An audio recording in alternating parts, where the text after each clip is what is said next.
यदि ब्राह्मण में ब्राह्मणत्व नहीं है, ब्राह्मण में वेद नहीं, युधिष्ठिर से यक्ष ने महाभारत में पूछा ब्राह्मण देवता क्यों है,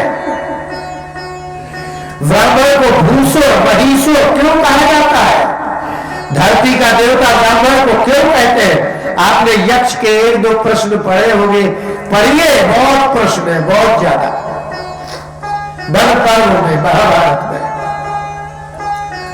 द्वैत बल के आगे। तो महाराज युधिष्ठिर ने पूछा कि ब्राह्मण देवता क्यों है, और अगर देवता है तो मरता क्यों है।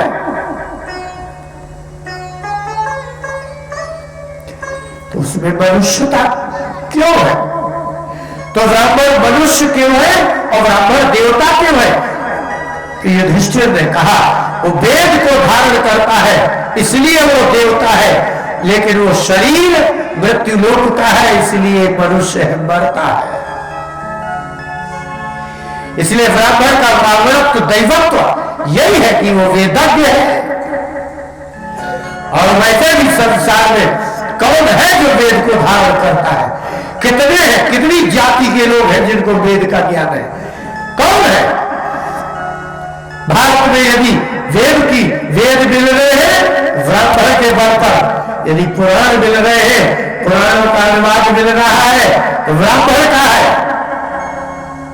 किस जाति ने कर दिया है अनुवाद,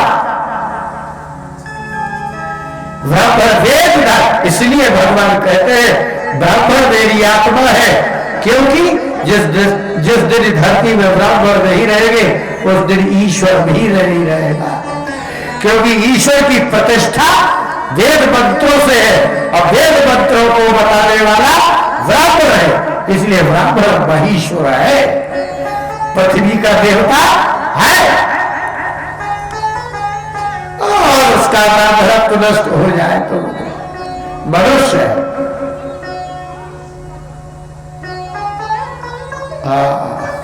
छोड़ दिया। और इतने के बाद भी अंत्येष्टि क्रिया करने के पश्चात पांचों पुत्रों की अंत्येष्टि क्रिया हुई। लव के आ रहे थे, अभिमन्यु की पत्नी उत्तरा विराट तनया, उसके गर्भ था अभिमन्यु का, उसको मारने के लिए प्रयास किया और ब्रह्मास्त्र फिर चलाया, लेकिन वो जब तक जलांजलि दे करके लौट के आए और वह भगवान कृष्ण की ओर दौड़ी, अंदर ऐसा लगा तब आयसा, जैसे किसी ने गर्म लोहा, आयस माने होता लोहा, गर्म लोहा करके सरिया पेट में डाल दी हो, ऐसा उत्तरा को लगा।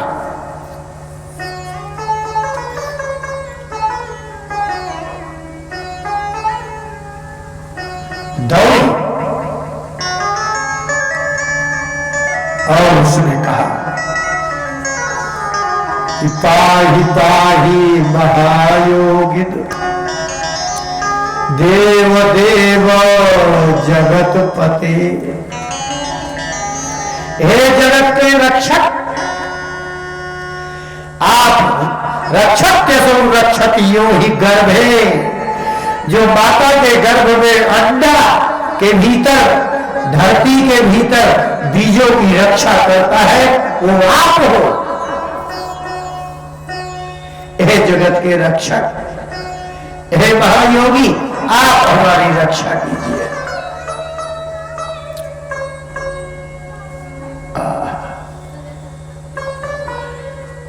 शरस्तत्तायसो विभो, हे भगवान, मेरे ऐसा लग रहा है पेट में गर्म लोहा डाल दिया हो।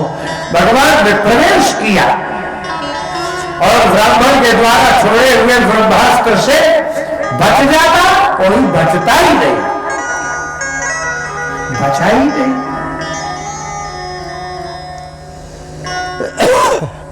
नहीं बचा।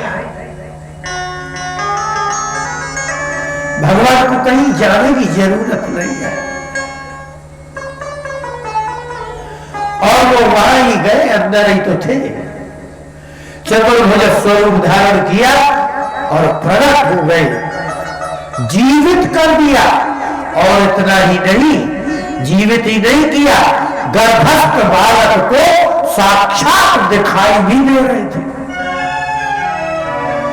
जैसे हम आपको देख रहे हैं, आप हमें देख रहे हैं, ऐसे उस बालक ने ऐसे इतनी सी जगह, इतनी सी जगह। इसलिए भगवान को कहा जाता है निधान बीज मध्य। भगवान संसार का बीज है, तो बीज कितना होता है? पेड़ के बराबर थोड़ी होता है। इसलिए सभी जीवों के हृदय में भगवान रहते हैं, इसका मतलब भगवान बीज के रूप में रहते हैं, बीज। और ये जैसे पीपल का पेड़ है, इसका बीज तो इतना ही है ना, उस बीज में इतना बड़ा पेड़ है। ऐसे ही भगवान को संसार का बीज कहते हैं।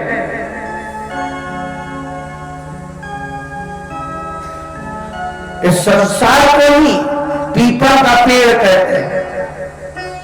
ऊर्ध्वमूलो वाक् शाखा, वाक् शिरा, कठोपनिषद में लिखा है ये संसार की जड़ ऊपर को है और पत्ते नीचे को है। आप क्या देख रहे हैं?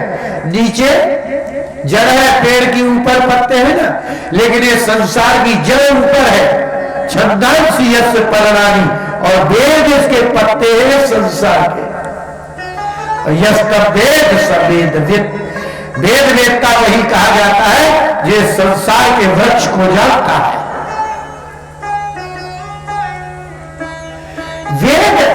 वेद आपके संसार के, वेद एक वृक्ष है और उसके पत्ते वेद है।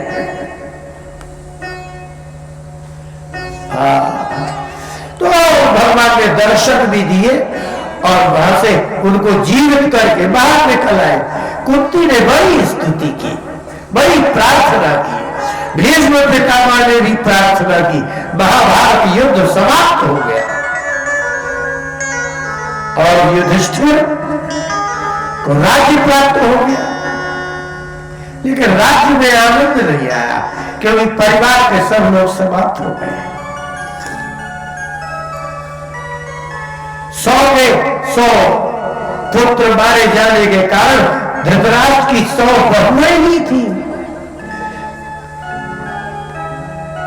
पूरा राजमहल विधवा स्त्रियों से भरा हुआ, राज्य तो प्राप्त हुआ लेकिन आनंद प्राप्त नहीं हुआ, अच्छा नहीं लगा, युधिष्ठिर का मन नहीं लगा। कृष्ण भगवान रहे और द्वारका अर्जुन के साथ चले गए।